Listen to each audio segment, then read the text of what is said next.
ပတိရူပဒေသဝါဒ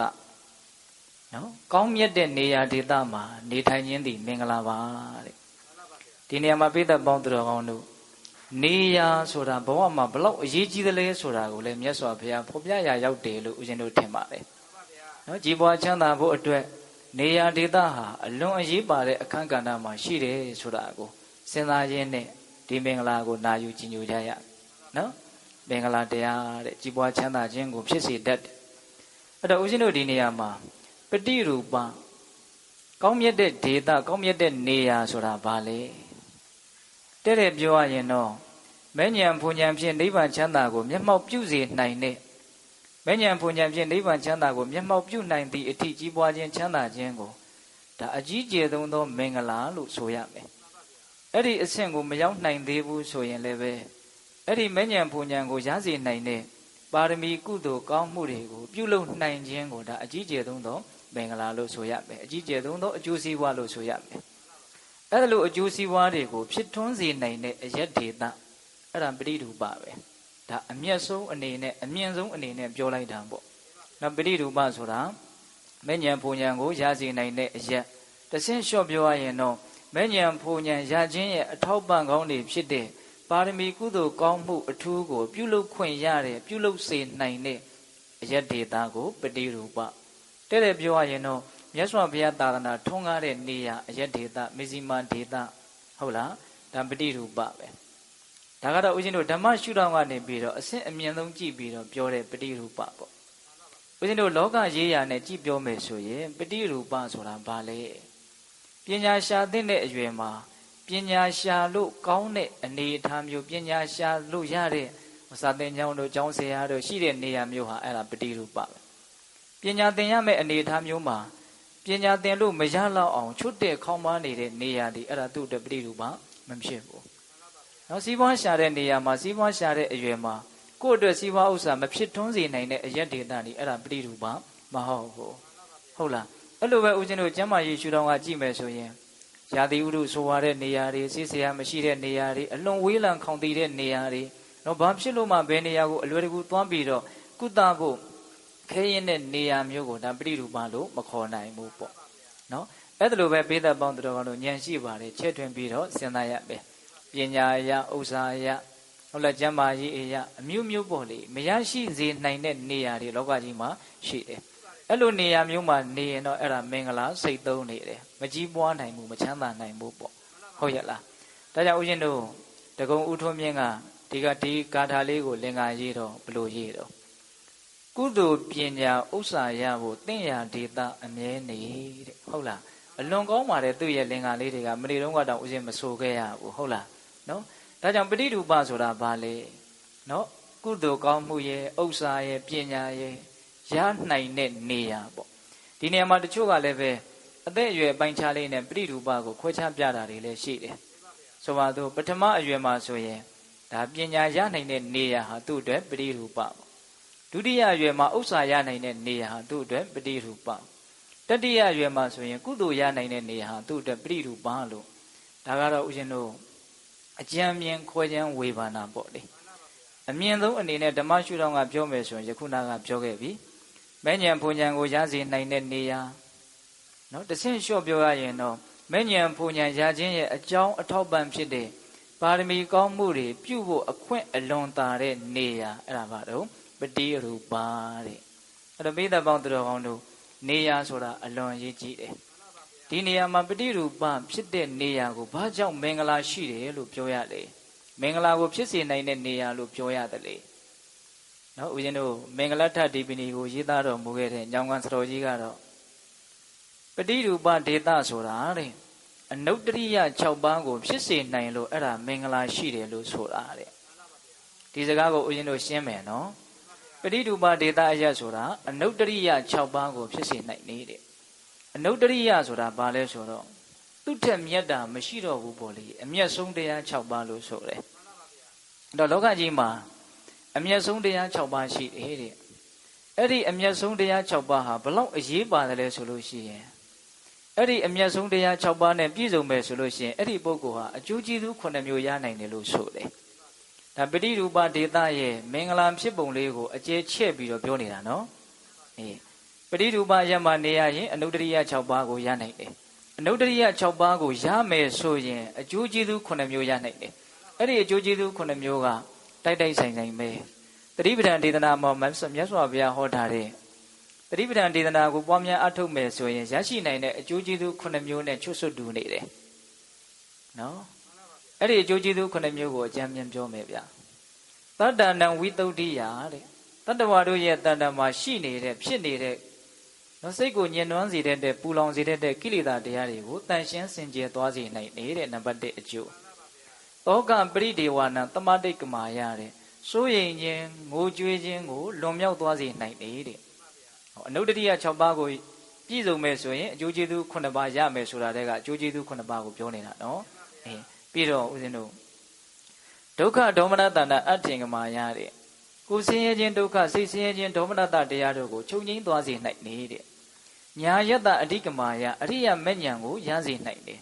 နိဗ္ဗာန်တသစ္စိကိရိယာယနိဗ္ဗာန်ချမ်းသာကိုဖူဉဏ်ဖြင့်မျက်မှောက်ပြုစေနိုင်တယ်တဲ့အကျိုးကျေးဇူးဘယ်နှမျိုးလဲ9မျိုး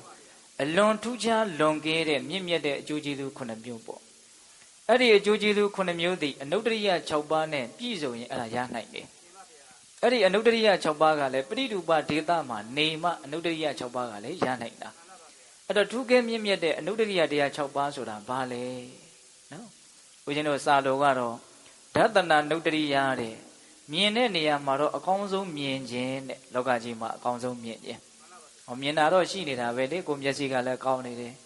ပတ်ဝန်းကျင်မှာလည်းပဲအစင်းမျိုးစုံကရှိနေတယ်ဆိုတော့မြင်တယ်ဆိုတာကတော့ရှိတယ်သို့တော့အကောင်းဆုံးမြင်ခြင်းကဘာလဲမြတ်စွာဘုရားနဲ့မြတ်စွာဘုရားရဲ့တပည့်တာဝကတွေကိုမြင်ရခြင်းဒီအဲ့ဒါအကောင်းဆုံးမြင်ခြင်းပဲတဲ့ဘာဖြစ်လို့လဲဆိုတော့ယခုနကပြောခဲ့တဲ့အကျိုးကျေးဇူး9မျိုးကိုရစေနိုင်လို့တဲ့ဟောနော်ဒါအကောင်းဆုံးမြင်ခြင်းပေါ့နောက်တဝနာနုတ္တရိယတဲ့ကြားတဲ့နေရာမှာလည်းအကောင်းဆုံးကြားခြင်းဆိုတာရှိတယ်တဲ့အဲ့ဒါဘာလဲဆိုတော့မြတ်စွာဘုရားရဲ့တရားတော်တွေမြတ်စွာဘုရားရဲ့တပိသားတဝကတွေဟောတဲ့တရားစကားတွေကိုနားထောင်ရခြင်းဒီအဲ့ဒါအမျက်ဆုံးသောနားထောင်ရခြင်းပဲတဲ့ဘာကြောင့်လဲယခုနကပြောခဲ့တဲ့အကျိုးကျေးဇူး9မြောက်ကိုရစေနိုင်လို့ဟုတ်လားနောက်ပြီးတော့ဦးဇင်းတို့တတိယမြောက်အနုတ္တရိယကလာဘာနုတ္တရိယတဲ့လောကမှာရခြင်းအမျိုးမျိုးရှိကြတယ်နော်ဇနီးမောင်နှံ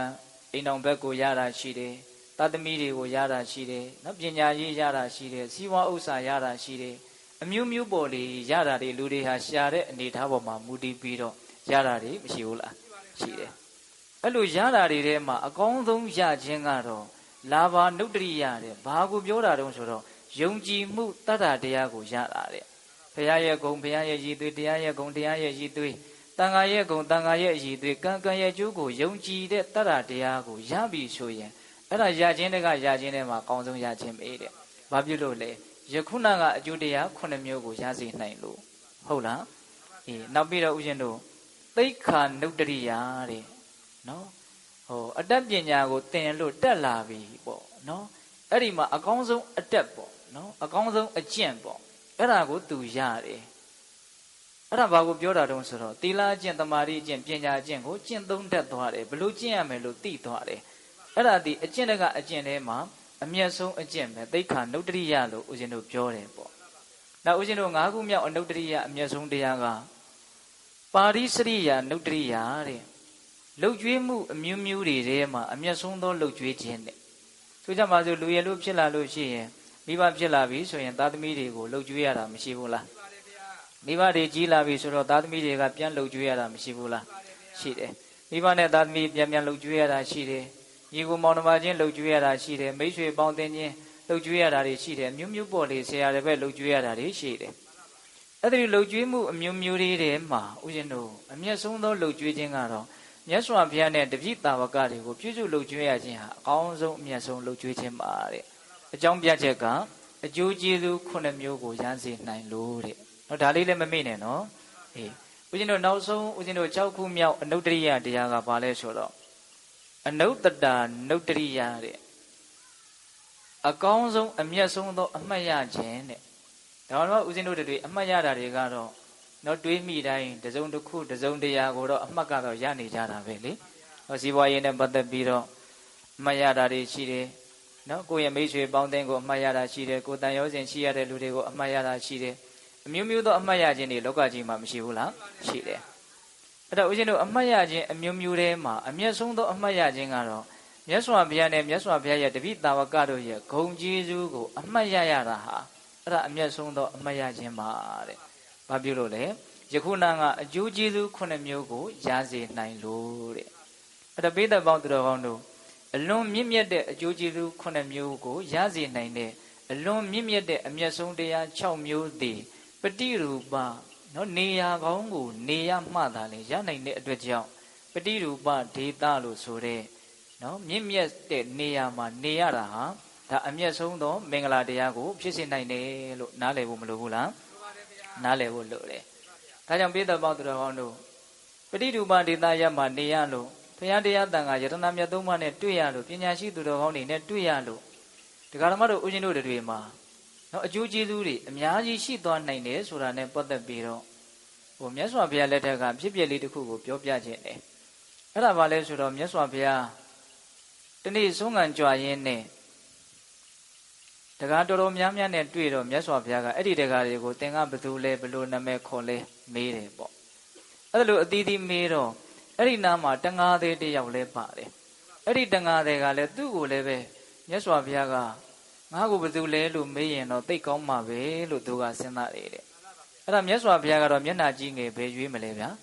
အဲ့ဒါနဲ့အဲ့ဒီတန်ဃာသေးကိုလည်းမြတ်စွာဘုရားကသင်္ဃာကောဘယ်သူတုံးဘလို့မျိုးနွယ်တုံးဘလို့လို့ခေါ်တုံးလို့မေးတယ်မေးတော့အဲ့ဒီတန်ဃာသေးကဘာပြောလို့ဆိုတော့မြတ်စွာဘုရားတဲ့တပည့်တော်ရဲ့နာမည်ကအရိယာပါဘုရားတဲ့ဟောငါများနေတဲ့လူကတန်ဃာသေးကသူ့ရဲ့နာမည်ကဘယ်သူတဲ့တော့အရိယာတဲ့အဲ့လိုအရိယာလို့ပြောတော့မြတ်စွာဘုရားကတကားတဲ့သင်တို့ရဲ့အရိယာဆိုတဲ့နာမည်ကတစ်မျိုးပါလားတဲ့တို့မြင့်မြတ်တဲ့အဆုံးအမမှာအရိယာဆိုတာသူများအသက်ကိုမတတ်ဘူးတဲ့သူများအသက်ကိုရှောင်ကျင်တဲ့ပုဂ္ဂိုလ်တွေကိုအရိယာလို့ခေါ်တာအဲ့လိုမြတ်စွာဘုရားကအမိန့်ရှိပြီးတော့အဲ့ဒီတကားကိုတရားဒေသနာတစ်ပုဒ်မြတ်စွာဘုရားဟောတယ်အဲ့ဒီမှာအဲ့ဒီပုဂ္ဂိုလ်အဲ့ဒီတန်ဃာတွေဟာအဲ့ဒီနားတင်မဲ့သောတပတ္တိမဉ္ဇဉ်ဖူဉ္ဇဉ်ကိုရသွားတယ်ဟောပိဿတို့စဉ်းစားတော့မြတ်စွာဘုရားကိုဘူးမြင်ရတယ်ဆိုတဲ့ဒသနာနုတ္တရိယမြတ်စွာဘုရားရဲ့တရားစကားသံကိုကြားရတဲ့နားရတဲ့ဆိုတဲ့အမျက်ဆုံးသောကြားခြင်းလို့ဆိုရတဲ့တဝနာနုတ္တရိယဟောဒီတရားတွေနဲ့တွေ့တဲ့အခါကျတော့အနုတ္တရိယတွေနဲ့တွေ့တော့တန်ဃာသေးဘဝဟာဘာဖြစ်သွားတော့အရိယာဘဝဖြစ်သွားတယ်ပြောင်းသွားတာဘဝပြောင်းသွားတာဆိုတာအဲ့ဒါပဲနော်တခါကြီးမကြီးများအေးဒါဒီလိုအနုတ္တရိယတွေနဲ့တွေ့ပြီးတော့မြင့်မြတ်စင်ကြယ်တဲ့အကျိုးကျေးဇူးတွေကိုသူဘာကြောင့်ရလဲလို့စဉ်းစားကြည့်ရင်နေရာကောင်းမှနေမိလို့မဆိုနိုင်ဘူးလားအေးဒါကြောင့်ပိဿပေါင်းသူတော်ကောင်းတို့နေရာကောင်းဆိုတာဘဝမှာအလွန်အရေးပါတယ်ဆိုတာနားလည်ဖို့မလိုဘူးလားလို့တယ်သို့တော့ဒီနေရာမှာဦးဇင်းတို့ပฏิရူပအရက်မှာနေရာတိုင်းလဲမင်္ဂလာဖြစ်သလားဆိုတဲ့အချက်ကလေးနဲ့ပတ်သက်ပြီးတော့တပည့်ကံစတော်ကြီးကတော့ရေးတာပဲဗျအလွန်ကောင်းမွန်တဲ့နေရာဘုရားတရားတန်ခါယတနာမြတ်သုံးပါးထွန်းကားတဲ့နေရာမှာနေရတော့ညာလည်းပဲဆိုးနေတယ်ပေးနေတယ်မိုက်နေတယ်တကယ်ကိုပဲရုပ်ရုပ်မာမာနေနေတယ်ဆိုရင်တော့အဲ့ဒီပုဂ္ဂိုလ်အတွက်ပရိရူပမင်္ဂလာမဖြစ်ထိုက်ဘူးတဲ့စတော်ကြီးကဟုတ်လားမဖြစ်ထိုက်ဘူးတဲ့ဘာဖြစ်လို့လဲဆိုတော့မင်္ဂလာဆိုတာကောင်းကျိုးချမ်းသာကိုရစီတတ်တာကိုမင်္ဂလာလို့ဆိုတာသူကကောင်းကျိုးချမ်းသာမှရအောင်မလုပ်နိုင်ပေဘူးအဲ့ဒါကိုစတော်ကြီးကဘာကိုအထောက်ထားပြလဲဆိုတော့အခဏသုတ်တံကိုအထောက်ထားပြတယ်ဦးဇင်းတို့အင်္ဂုတ္တပါဠိတော်အထကနိပတ်မှာအခဏသုတ်တံဆိုတာရှိတယ်အခဏဆိုတာကအခွင့်အရေးပိတ်နေတဲ့သဘောမျိုးကိုရည်ရွယ်ဟောပြီးတော့ကိုယ့်ဘဝရဲ့အခွင့်အရေးရှိပုံကိုသိမြင်နားလည်ဖို့ဟောထားတဲ့သုတ်တံပါပိဿပေါင်းသူတော်ကောင်းတို့အလုံးကြားပူပြီးသားပါဒီသုတ်တံလေးကဩဃာတကတော့ဂျိုးထဲမှာတောင်ရက်ပြည့်၈ပါးမှလွတ်ကင်းမရစေဆိုပြီးတော့ရက်ပြည့်၈ပါးဆိုတာမပါဘူးလားပါတယ်အဲ့ဒါအခဏသုတ်တံအရပြောထားတဲ့စကားပဲအဲ့ဒီရက်ပြည့်၈ပါးထဲမှာပေါင်းဝင်နေတဲ့ပုဂ္ဂိုလ်တွေနော်ဘုရားတို့နည်းနည်းလေးအာယုံပြုကြည့်မယ်ဖရာပွင့်ငါဘယ်သုံးရွာနှင့်ဒီကယုဏဖြစ်လက်ပစ္စံမိစ္ဆာဉာဏ်ရှိဉာဏ်မရှိသာဉာဏ်ရှိဉာဏ်လီဖရာမဲ့ဖြစ်ကြံကလှစ်သည်ရက်ပြည့်၈ပါးတယုတ်တီလို့လင်္ကာလေးစီထားတာရှိတယ်နော်ဖရာပွင့်တဲ့အချိန်မှာပုဂ္ဂိုလ်တ attva ကဘယ်ရောက်နေတုံးဆိုတော့အပေ၃ရွာမှရောက်နေတယ်တဲ့နော်အပေ၄ရွာမဟုတ်ဘူးနော်အပေ၃ရွာနော်ငရေတလိษံပြိတ္တာပေါ့ဒါဆိုလို့ရှိရင်သူဟာမြတ်သောအကျင့်ကိုမကျင့်နိုင်တဲ့အတွက်ကြောင့် မြင့်မြတ်သောအကျိုးစီးပွားကိုမရနိုင်ဘူးပေါ့ဖျားပွင့်ကပေသုံးရွာနဲ့ဒီဃာယုဏဖြစ်လက်ပစ္စံဒီဃာယုဏဆိုတာကနော်သက်ရှည်တဲ့ဥရှင်တို့အရူပပြမာတွေအတင်ညတပြမာတွေဖျားပွင့်တော်လည်းပဲသူတို့မှာဖျားပွင့်ခြင်းရဲ့အကျိုးကျေးဇူးကိုမခံစားရတဲ့ဘဝမို့လို့အခဏတွေကိုထည့်ထားတာပေါ့အခွင့်အရေးပိတ်နေတဲ့ဘဝတွေပေါ့လေနော်ဖျားပွင့်ကပေသုံးရွာနဲ့ဒီဃာယုဏဖြစ်လက်ပစ္စံဖျားတော်လောကကြီးမှာပွင့်နေတဲ့တတ္တဝါကပစ္စံတည်းဝေးလံခေါင်တီခေါင်းပါတဲ့ယတ္တိတမှာရောက်နေတယ်ဆိုရင်လည်းပဲသူလည်းပဲအဲ့ဒါအခွင့်အရေးပိတ်နေတယ်ပေါ့နော်ရောက်လာပစ္စံမိစ္ဆာဉာဏ်ရှိဉာဏ်မရှိသာဉာဏ်ရှိညာလီဖျားမဖြစ်ကြံကံလှစ်သည်ဟောဖျားကတော့လောကကြီးမှာပွင့်နေတယ်သို့တော့အဲ့ဒီပုဂ္ဂိုလ်ကမိစ္ဆာဒိဋ္ဌိဖြစ်နေတယ်တဲ့အယူဆတွေမှားနေတယ်တဲ့ဟောပฏิရူပအရက်မှာနေရတော့လည်းပဲအယူအဆမှားနေတဲ့အတွက်ကြောင့်ဒီပုဂ္ဂိုလ်ဒီမင်္ဂလာသူ့အတွက်ဒီအရက်ဒေတာဟာမင်္ဂလာရှိတယ်လို့မဆိုနိုင်ဘူးလို့ဆိုလိုတဲ့အဓိပ္ပာယ်ဟုတ်ရဲ့လားအေးဘုရားကတော့လောကကြီးမှာပွင့်တယ်မိစ္ဆာဉာဏ်ရှိဉာဏ်မရှိတာတဲ့ဟောတချို့အမိဝမ်းကောင်းကစံပြီးတော့ကန်းလာတယ်ဆွန့်လာတယ်အလာတယ်ထိုင်းလာတယ်ကောင်းသောစကားဆိုးသောစကားကိုမှခွဲချမ်းပြီးတော့နားလည်နိုင်တဲ့အစွမ်းမရှိတဲ့နော်တော်တော်ကိုလူရည်လူသွေးညံ့တဲ့လူတွေလောကကြီးမှာမရှိဘူးလားရှိတယ်အဲ့လိုဖြစ်နေရင်လည်းအဲ့ဒီပုဂ္ဂိုလ်ဟာအခွင့်အရေးပိတ်နေပြန်တာပဲအဲ့ဒီလိုအနေအထားမျိုးကိုစတော်ကြီးကထောက်ထားပြီးတော့နော်ဖျားပွင့်တော်လည်းပဲသူတို့မှာဖျားပွင့်ခြင်းရဲ့အကျိုးကျေးဇူးကိုမခံစားရဘူးအဲ့လိုပဲပฏิရူပရက်မှာလူဖြစ်တော်လည်းပဲကောင်းကောင်းကိုကြိုးစားပြီးတော့မတိဆောက်ဘူးဆိုလို့ရှိရင်ဆိုးပေပြီးတော့မိုက်ကမ်းပြီးတော့နေမယ်ဆိုရင်သူ့တဲ့ပฏิရူပမင်္ဂလာဆိုတာမဖြစ်ထိုက်ဘူးလို့စတော်ကြီးကအလိုရေးတယ်နော်ဒါကတော့ပိဋကပေါင်းတော်တို့စဉ်းစားစရာလေးတွေပေါ့လေနော်အဲ့တော့ဦးဇင်းတို့အယံဒေတာနဲ့ပတ်သက်ပြီးတော့မြင့်မြတ်တဲ့မင်္ဂလာဖြစ်ဖို့ဆိုတာအလွန်အရေးကြီးတယ်ဆိုတာနဲ့ပတ်သက်ပြီးတော့ဒါစဉ်းစားမိကြပါလိမ့်မယ်နော်